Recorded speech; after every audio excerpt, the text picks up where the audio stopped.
as we've been doing for the last, I want to say, year now. We're going to continue on looking at my recent games. I am not GM yet, not yet, though this will hopefully be the last lesson I'll give you guys before I am GM.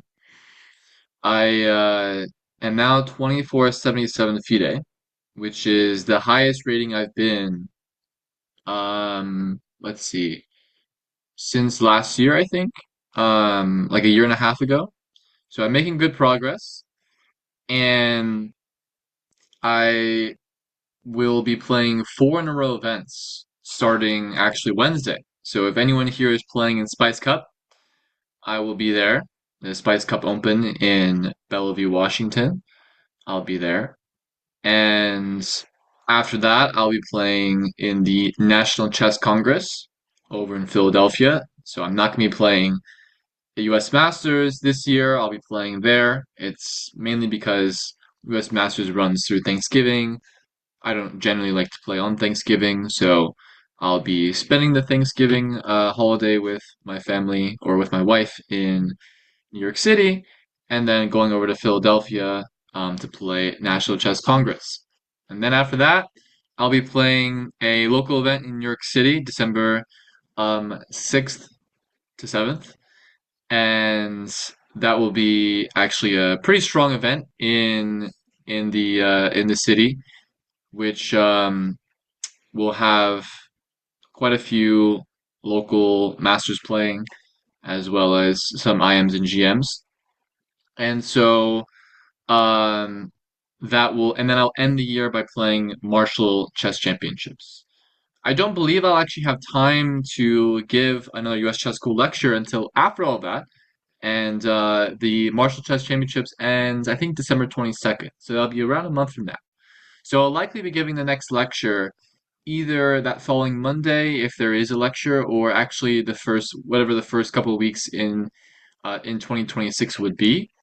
Which, like I was saying, hopefully means that the next time I see you guys will actually be the conclusion of my road to GM. It's been a long, long one. You guys have seen a lot of my uh, ups and downs of my journey, especially for those of you guys who've been here since the start of me giving lectures here online. When I started, it was actually way, way back in 2024, which is right after I had made my third GM norm. And immediately after I made my third GM norm, I was having some struggles to get to 2500. And when I started this series, I definitely did not think that it would take me so long. And well, here I am, and I have a lot of lessons to share with you guys. I've already had a lot of lessons to share with you guys, and we're going to continue on with this lesson today. Now, I'll be showing you guys some games from the only event I played since the last time I saw you guys, which was the Eastern Chess Congress, another CCA event over here on the East Coast. And I saw quite a few of you guys there that I see in the chat. So by the way, if you ever see me at a tournament, feel free to give me a shout out. I saw a couple people came up to me and said hi. I would love to meet those of you who I've never met before, and always interested in giving some words of advice or just simply saying hi to what will hopefully be the next generation of top U.S. chess players. So I was here, and we're gonna be taking a look at two games tonight with, like I said, some lessons to share, some ideas to share about what I've been thinking and what I've been reflecting on from both my own chess and also what I'll hopefully be able to impart to you guys. And in general, when it comes to my reflection on my games, one of the biggest things that I'm looking for is my own thought process, of course, but these days also very relevant things that I can share with my students, in this case, share with you guys, on a very practical and down to earth basis. Meaning, I'm not out here trying to necessarily share the top level opening theory, not to say that I'm even at that level, to be honest. I generally like to play things that are pretty quote unquote basic. But I'm basically just trying to share with you guys some interesting topics within thought process, knowledge of maybe strategic principles, how I decided to calculate in these games, and how that aligns with what I should have or should not have calculated. And so that brings us to my, I believe it was fourth round game here against a familiar face to many of you guys, especially if you've played in CCA tournaments on the East Coast, Jin Chaozhou, who is actually made his way back up to being 2600 GM. He actually is my highest rated ever win. I beat him around 3 years ago, and so um, I've played him a few times since then, and all of the games have been draws since then. This one was no different. But he played a very interesting opening, or maybe I played an interesting opening and he played an interesting line against that opening. We're gonna not go through the opening. We're gonna fast forward to this position right here. I'm gonna share with you guys a little brief information about this position, and then I'm gonna give you, I guess, the decision in a second. Now, I have some interesting insights I want to share with you guys for how to very generally improve as a chess player. Any coach would tell you this. I'm going to make it very, very generalized, not giving you as any specific information right now. But one of the things I like to oftentimes say is that chess is a decision-making game. That is a very, very basic statement. Chess itself is a compilation of little decisions you're making one at a time over the course of the game. You make a decision about what opening to play. You make a decision at each step of the game. Do I make this trade? Do I take this pawn? Do I make this maneuver? Do I go for an attack? Do I defend? Do I play prophylactically? There's all these decisions to be made. Do I go for option A, B, or C in this position? All of these options to consider, all of these decisions to be made. Well, how do we end up making these decisions? Well, you guys know, whether consciously or subconsciously, you guys know that the way we make these decisions is we think, we use our brain. And what I'm going to say is that the most important tool in chess is the ability to use your brain. That very well. What a big surprise. But I'm going to remind you guys that it's not just to use your brain to rattle off some memorization, to rattle off some things that a coach or a YouTube video or a chessable course has shown you, but to think for yourself. Now, what does that mean? Well, when we are thinking for ourselves, that means taking information that has been given to you and applying that as distinctly as you can to the game in front of you. So basically, you take some information that you have or that you're given, and then you process that in the context of that game you're about to play, or that moment that you have, that decision you're about to make. And then you apply your own calculation, your own decision making, and your own thoughts to that position. And this is the process. Because imagine if every time, imagine I gave you guys this information of don't make bad exchanges. Don't exchange a good piece for a bad piece. Well, you would take that information. That's a very good general thought. That's a very good general idea. But if you just took that at face value and never ever applied your own thoughts to that idea, then guess what would happen? Every single time where you think, I have a good piece, they have a bad piece, I will never make that trade. Is that always true? No, sometimes there's what's called exceptions. And in order to find those exceptions, you do have to think for yourself. But also, in order to apply principles you're told, you have to think for yourself. The same applies to calculation as well. I, as a coach, one of my favorite things, I actually have some students of mine in this class, and so they know. One of my favorite things to actually talk about when it comes to chess improvement is the decision-making process, is how to calculate and how to best make calculation efficient. Well, even if I were to explain to you the most efficient way to calculate, these are the ways that you look for options, these are the ways you calculate those options, and then these are going to be the ways that you actually make a decision. I could give you the 100% perfect thought process that will help sweep the board and help you calculate in the best way possible, but it won't matter unless you actually know how to implement that for yourself in new positions. Because you guys know this, maybe you haven't thought about it before, but you guys know this, that every game you play is different usually. Maybe you'll have the first same 5 or 7 or 9 moves, but at some point, the game will be different. And when that game is different, you are no longer using memorization. You're no longer going off of what your has told you, at least not on every single move, at least not on every single decision. You will have to apply your own thoughts to the position. So that is what I'm going to preface this with. That your goal as a chess player yourself is to apply your own thoughts as much as you can to the game and help yourself think. Well, okay, to make sure you are thinking. That's actually a first start. Sometimes, what I'll actually even see in my students' games is that they're just not even thinking. They're just trusting instincts blindly. Maybe they're trusting the opening theory blindly. They're not thinking for themselves. And so I hope that for all of you guys, at least that first awareness is there. And then, of course, after that, you got to help yourself improve how you think. And that is a lifelong process. I'm telling you guys that. It is not something to be discouraged by when it's not easy. Because chess is not easy. So the ability to improve your thought process, that is not easy. And so, all right, I'll continue to explain this more as we get to this example. Now, this is black to play. I'm going to give you guys the first move, which I played bishop to h3 here.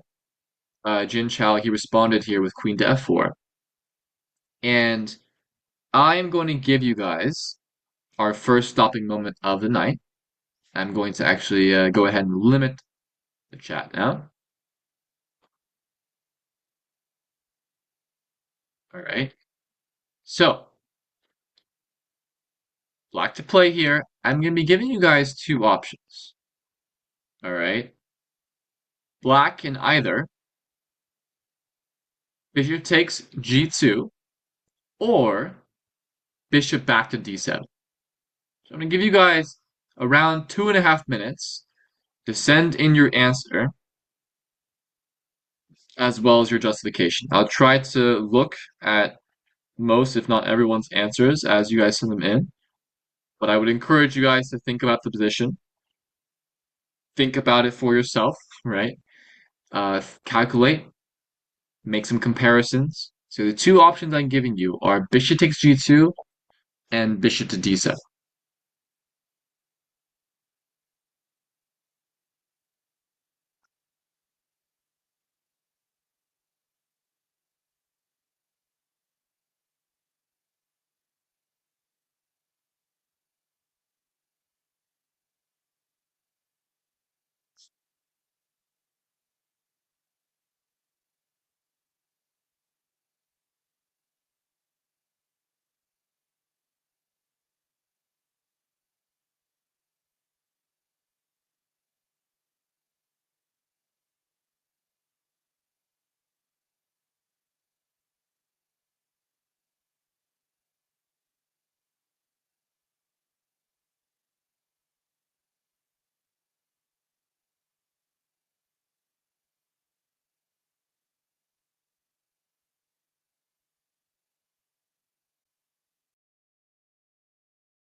All right. Seeing some good logic so far, seeing some conflicting answers. Right. Seeing some good answers so far. I like what I see. I like that everyone is backing up their answer with some words and calculations. I'm going to give everyone 30 more seconds to send in your answers as you guys are typing them out.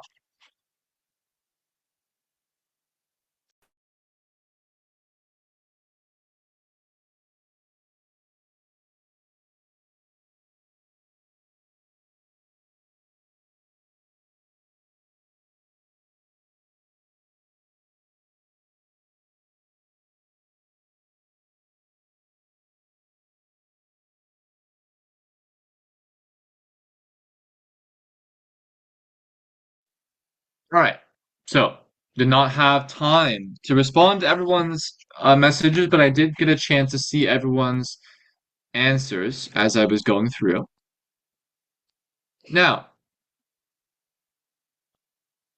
like I was saying, there was actually a pretty even split between bishop takes g2 and bishop d7. And I'm not going to talk about just quite yet the variations you guys were giving or the reasons you guys were giving, but like I said, I like the logic. I like that some people were like, I want to take the pawn because this is that, and I'm safe. Whereas other people were like bishop d7 because bishop g7 d2 is not safe, or bishop d7 because I want to keep the bishop pair. Every answer came with some level of logic. That's what I like. And you have to have that. Remember, that's part of thinking for yourself.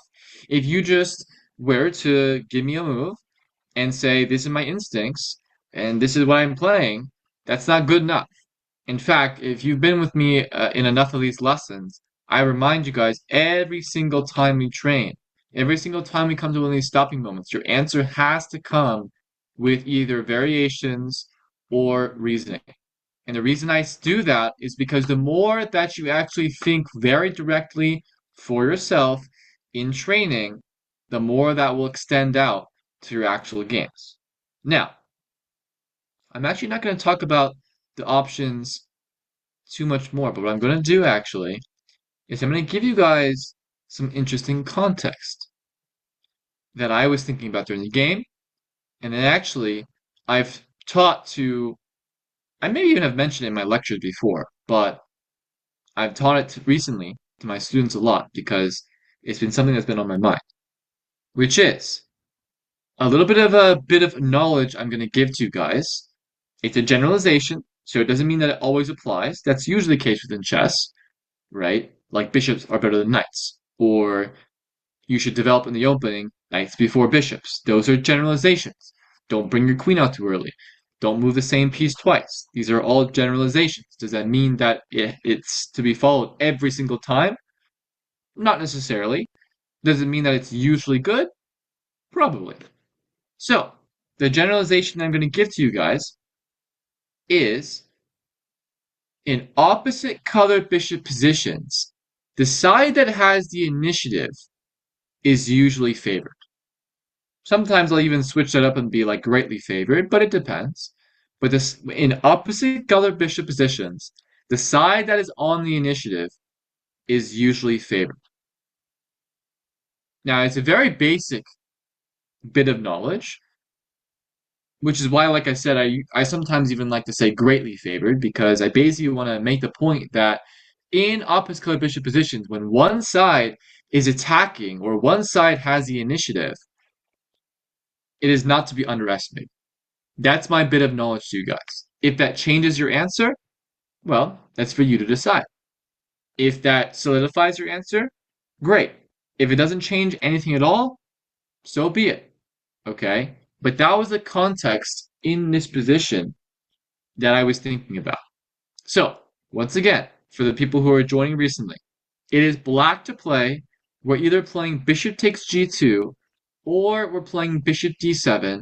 And I've now given the additional context that in opposite colored bishop positions, the side that is on the initiative is usually favored, or like I said, greatly favored. So, 2 more minutes. See if that changes, solidifies, does anything to your thought process. Bishop takes g2, or bishop to d7?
Seeing some great answers. Keep them coming, you guys. Rounds, a minute left.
All right, send your last answers in. Around 15 seconds before we'll start discussing.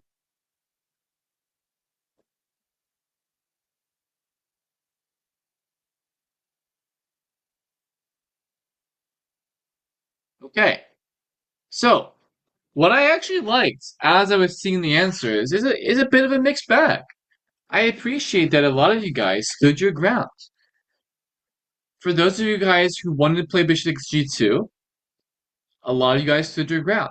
Some of you guys, though, you took the information I gave you and you're like, well, yeah, I don't think it's worth it anymore, and played bishop d7. Now, bishop d7 is actually a fairly hard move to evaluate because you're not going to be winning a back a pawn. Black is down a pawn here. If I don't know if you guys realized that, I hope that you guys did. So you just be playing towards evaluation. I think it's probably easier to come from a place of looking at bishop g2 and determining where we want to play that. And if not, then okay, we play bishop d7. We live to fight another day. We'll have the bishop pair. Our king will be safe, and we're definitely not in huge, huge trouble because we have some compensation. So let's examine it. Bishop takes g2, rook g1, which is what 99, if not 100% of you guys gave after bishop takes g2. Now, once again, 99% of you guys noticed that we very likely have to take on f3. You go here, yeah, that's not so good.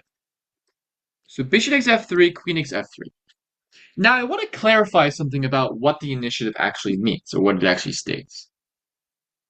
Because initiative or attacking, obviously, there is some background context you can bring to the table, which is, well, I don't think White's attack is that strong, or, well, I don't think White's initiative is that strong. But the clarification that I want to make is White is on the initiative. White is making threats. Whether they're strong threats, I mean, that is for you to figure out. But we do actually have an opposite color bishop position where White is on the initiative. Now, that does not guarantee that white has some huge, huge, huge initiative and then also advantage. Because you, of course, could find the response.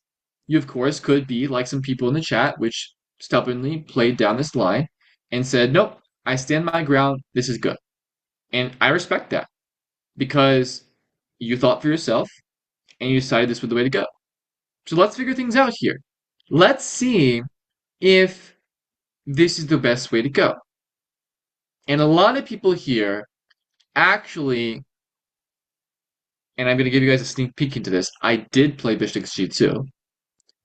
A lot of people here actually did play the move that I played in the game, which was King H8. I saw around 5 to 6 people in the chat actually get to this point and say black is fine. Like black is fine because white doesn't have an attack and we're good to go. Right? And like I said, even after I had made that clarification, or rather not even clarification, that introduction of the idea of obstacle bishops initiative and everything, still stood their ground behind this variation. That's great. But here's the thing about that knowledge I gave you guys. All right. With that knowledge of in opposite color bishop positions, the side that has the initiative is favored. What do you do with that knowledge? Do you just take it and run with it, meaning you just play bishop d7 without thinking? Hopefully not. Do you just challenge it, and then once you have dealt with the challenge, dismiss it? Also, hopefully not. What it's supposed to do for you is to actually encourage you to think, because you know that the punishment for missing something is going to be higher than other positions. What I mean by that is if you know that in opposite color bishop positions, that a side that has the initiative is potentially favored, then you actually have a task in front of you to make sure that you are safe. Because based off of the baseline status of the position, it's opposite color bishops, white is the one on the initiative. We still haven't determined how strong that initiative is, but white is on the initiative. And we have to figure out who's going to emerge on top after it. So, like I was saying, there was quite a few people who got right here, but you gotta keep on going. Now, thankfully in the game, I did keep on going, or thankfully, at least in my thought process, I did keep on going. I did keep on calculating. And a lot of you guys actually realize that there is two threats, takes and takes. That's why King H8 actually is a nice move. Because if you were to play like Bishop E5 here, takes and you can't take on C5. So now this C5 pawn is going to be a menace and going to be very hard to deal with. So King H8 deals with that. But now, white keeps the pressure going. Bishop D3. And I want to actually already help you guys understand or realize that black is walking a very dangerously thin line of safety. Because already threat after threat is being made. Now there is the threat on B7 renewed, which means black has to respond to that. And I'm not going to tell you guys what the other threats are on the position. That's for you guys to now figure out in this moment. But my task to you now is to find black's defense. But my further kind of admonishment or reminder is that already at this point, there should have been yellow flags for myself. Now, actually, there were yellow flags, which is why I thought, and I'm going to recap my thought process at the very, very end. But even though I saw those yellow flags, I thought that I calculated it correctly to save the game for myself. And, we'll get to that in a second. But you guys have a task at hand here. Black to play, and let's defend.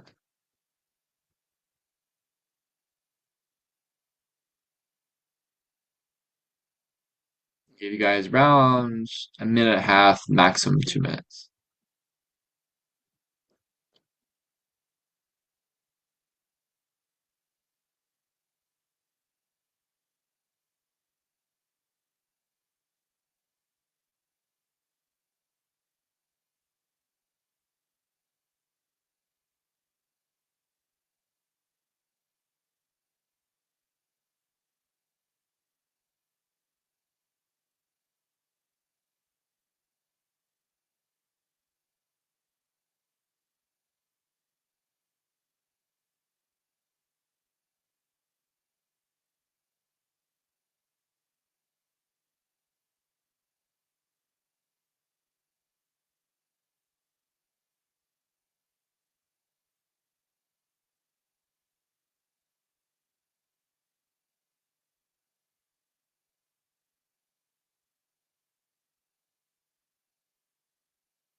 A little bit less than a minute. Send your guys' answer in.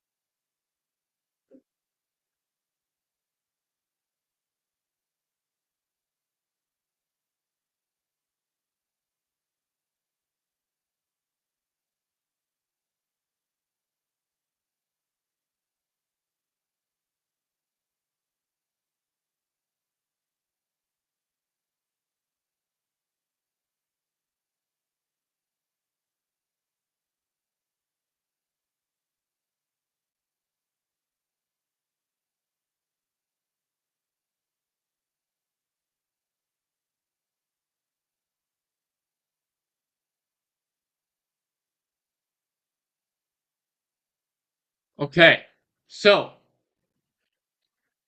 first of all, you can't defend what you don't see, which is why a lot of you guys started from the right place of realizing that white's main threat is actually not to take on b7, but to play queen f5.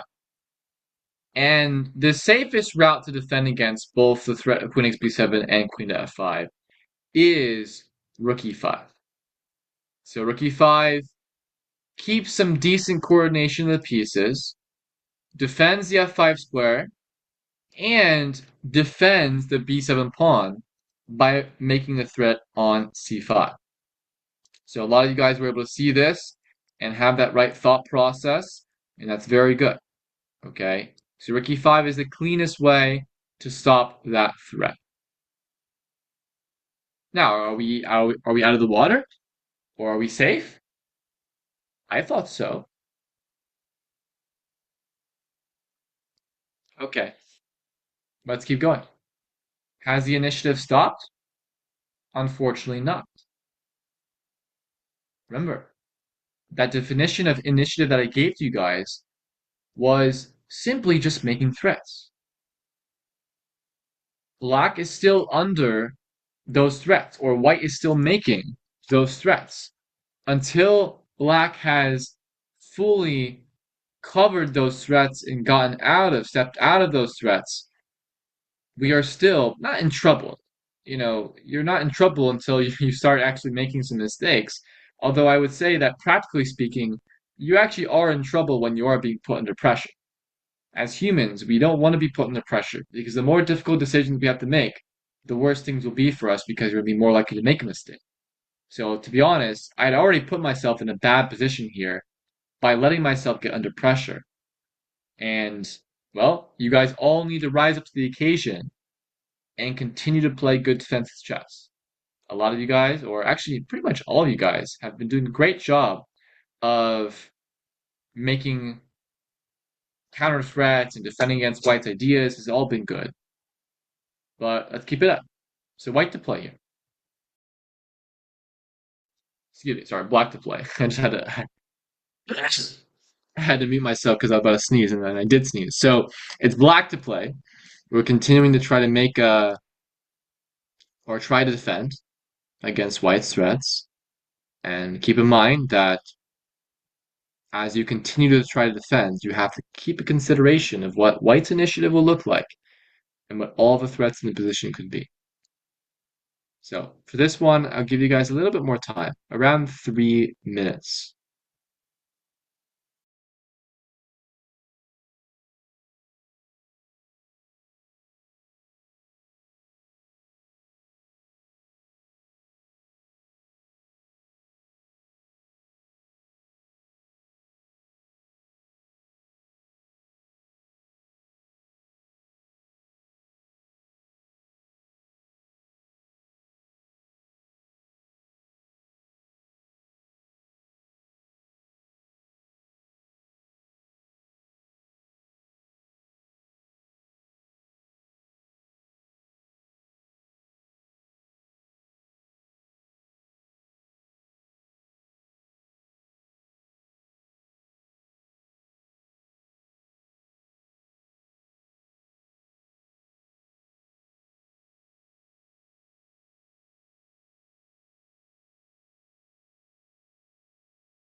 Give you guys one more minute. Send your answers in.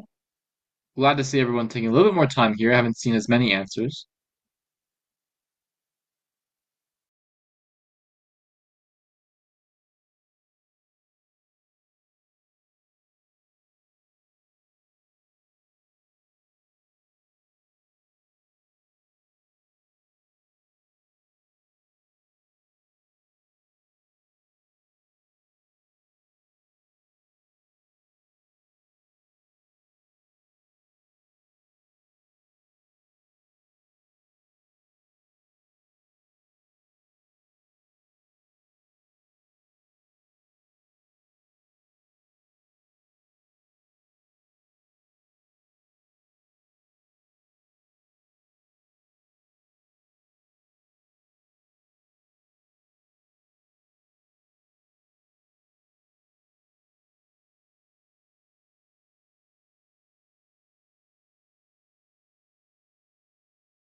All right.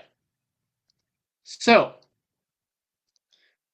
actually, quite a few people, or quite a few more people than I expected, got the right answer, rather, the best answer. I mean, I will say that the right answer, the best answer, is not a very pleasant one, and also, once again, illustrates the difficulties that Black is facing because of the comment we mentioned earlier. We're being put under pressure. Opposite colored bishop positions. They have the initiative. This is not what we wanted. And yet, well, guess what? It's the position I put myself in. So, the best move actually is to play rook to b8 or rook d8. Both of them actually are similar, but rook d8 is a bit more complicated. Rook b8 is quite direct, right? Now, let's hit upon the most basic move, at least to me, because I played it, which is queen c7. I played queen c7, and I offered my Jen Chao draw, and thankfully, he accepted.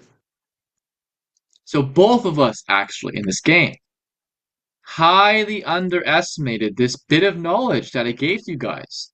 That in opposite colored bishop positions, the side that has the initiative is to be favored. Now, I want you guys to now be put in Jin Chao's position, and hopefully do not accept my draw offer, and now punish me. 1 minute. Send your answers in. White to play.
All right. So, as a few people have mentioned, yeah, a few people I'm seeing mention it. The very simple, the very direct c6. Now, funnily enough, I had seen this.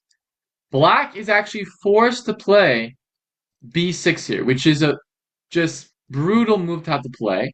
Of course, if both of us thought that b6 was forced here, there's no way that I would have gone for this.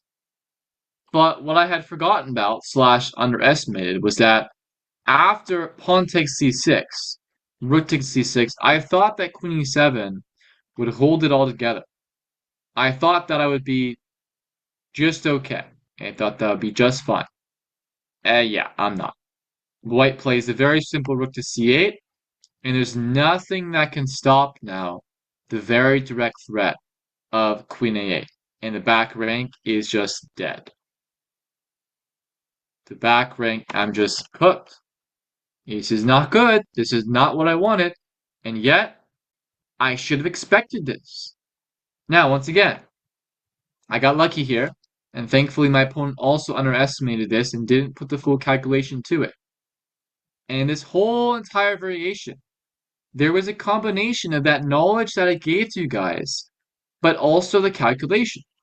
Because I calculated well all the way up until the end. But yet, all the way up until the end there was just not enough, or not close to enough, not close to everything that I needed. What I needed is I needed to persevere all the way to the end. And well, I mean, like I said to you guys, I put myself in that position. I needed to find that difficult last move, which was to actually, you know, play bishop back to d7 and live to fight another day. And that's the thing, you guys. You need to combine that little bit of knowledge that you're given on top of the calculation that you go through the position. And what's kind of funny is the fact that I actually was thinking about this thought in my mind. Like I was actually thinking about that bit of information. Like I was actually thinking to myself, hey, it's going to be opposite color bishop positions. I need to make sure that I'm safe. And so that's why I had gone through that calculation. I calculated all the way up until rook e5, which was not that much, but I thought that it was. So I calculated all the way up to rook e5, and I thought that was enough. I thought because of that, I thought that I'd be safe. Yeah, well, I wasn't safe. I wasn't safe, and I could have gotten very, very punished by this. And you know what? That's good. What could have happened? You know what? That's what tends to happen in these types of positions where we do not put both the knowledge, the calculation, and the exact determination to figure out the right plan, the right idea, all the way until the end.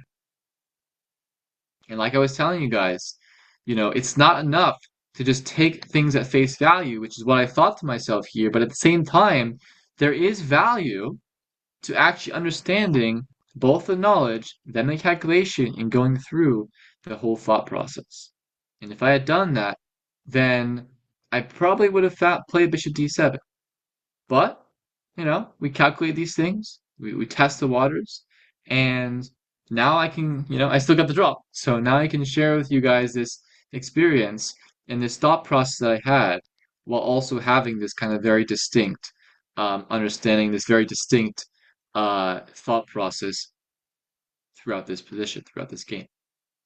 And so, yes, the best is to go bishop back to d7. And that would have given a still very imbalanced position. And, chances for both sides. It's just that typical kind of position where black has, of course, compensation for the pawn, opposite bishops, and there's no initiative to have to worry about. And all the way till the end, I should have had that very, very specific sense that I was on the brink of being in trouble. And maybe I would have played rook to b8. Maybe I would have played rook to d8. But hopefully I would not have played queen c7 in the next time around. Or hopefully I would have just played bishop d7 here and gotten a very imbalanced. Now I have one more thing to share with you guys, which is another game of mine. This was actually the round 3 game against a very talented kid. I believe he's from Jersey, Sam Luger. And we had a very tense Rui Lopez exchange middle game, and he defended very, very well throughout and was playing a good game and had gotten to this point where it should have been a very easy draw, um, a very easy position to play for a draw. Now, as you guys may know, for some of these CCA events, you get extra time after move 40. And when he played King D2, he had around 30 to 40 seconds on his clock, but it was move, I think 39. Yeah, 39.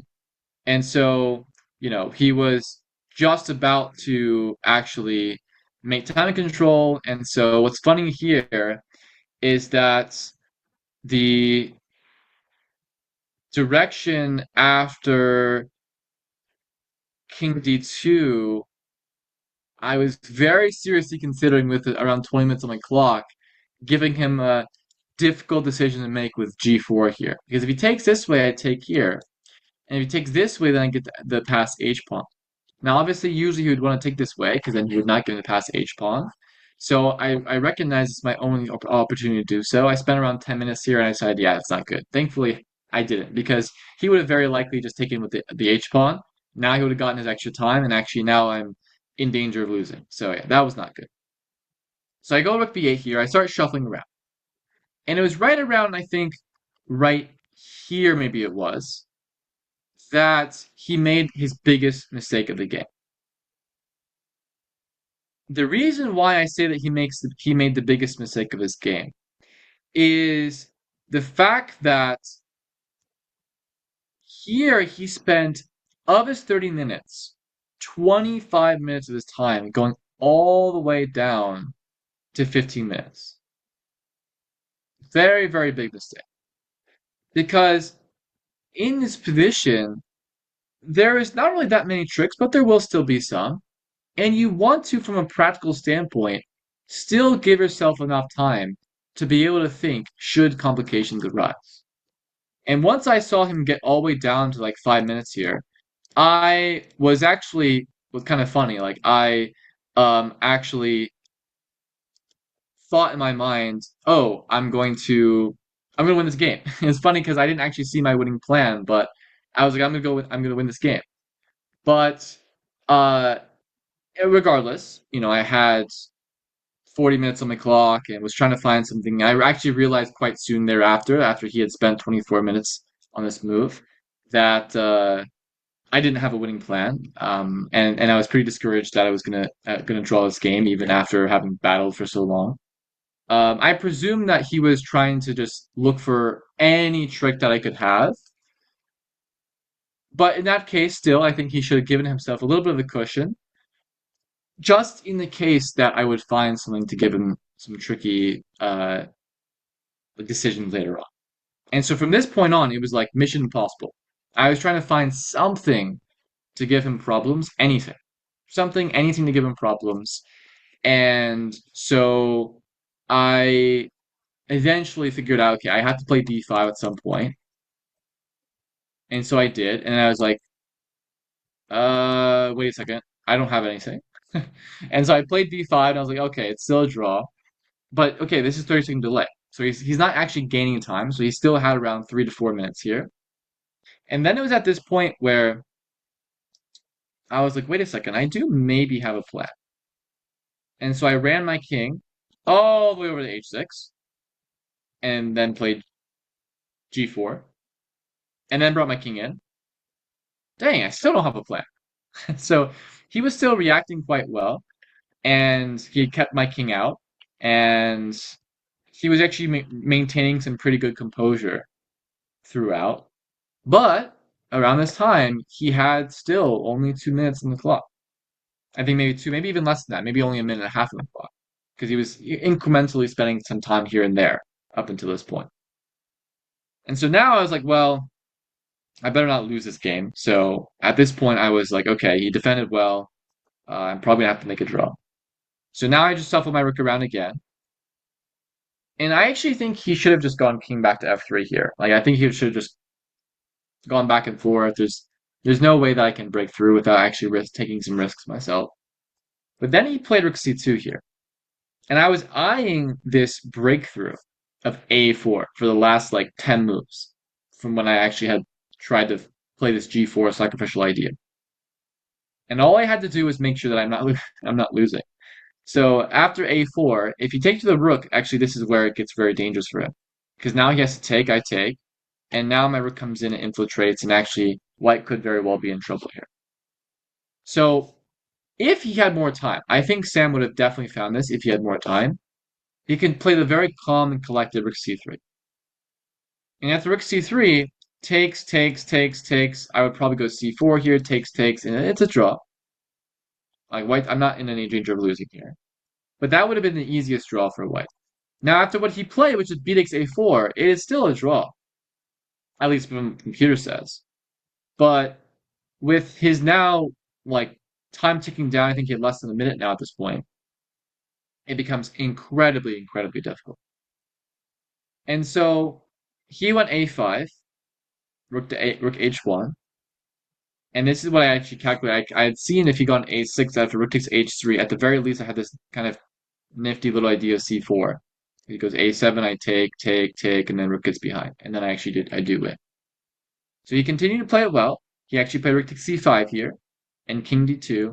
But here he had to find the very difficult, at least in my opinion, very difficult, king to c3. Allowing rook takes d3 and rook h3, and here, and white goes here, and the computer is like, yep, zeros. Is it something that Sam could have found if he had 5 minutes on the clock? Maybe. Is it something that he could have found if he had 10 minutes on the clock? I think so. Like Sam was actually defending very well all throughout. And like I said, I think his biggest mistake was that 25-minute time expenditure. Well, he had actually gotten all the time back already. And guess what? I keep telling you guys throughout the course of our lessons that chess is a decision-making game, but also to that extent, we are humans. We're going to make mistakes sometimes. And if you put yourself in a position to where you're going to be more likely to make mistakes, you might make some mistakes. And so with now less than a minute, time ticking down, Sam played his final mistake, king c1. And now my pawn just gets escorted up the board. And with the final touch here, my pawn gets queened. A very devastating game for my opponent, one kind of lucky for myself. But another illustration that there is actually that sort of additional factor to chess, which is the practicality. You know, you have the calculation, you have the knowledge, you have all these different things, which of course are very important to understand. But there's those little things, the time usage, implementing your own thought processes, right? And how you actually apply practicality of time usage, thought processes. You know, you're not getting distracted. All these little things that build up within your competition that I think are also very important, which actually for this year, for myself, I think I've been doing very well. It's been very consistently up this year for me. I've only had a couple of tournaments where I've lost rating.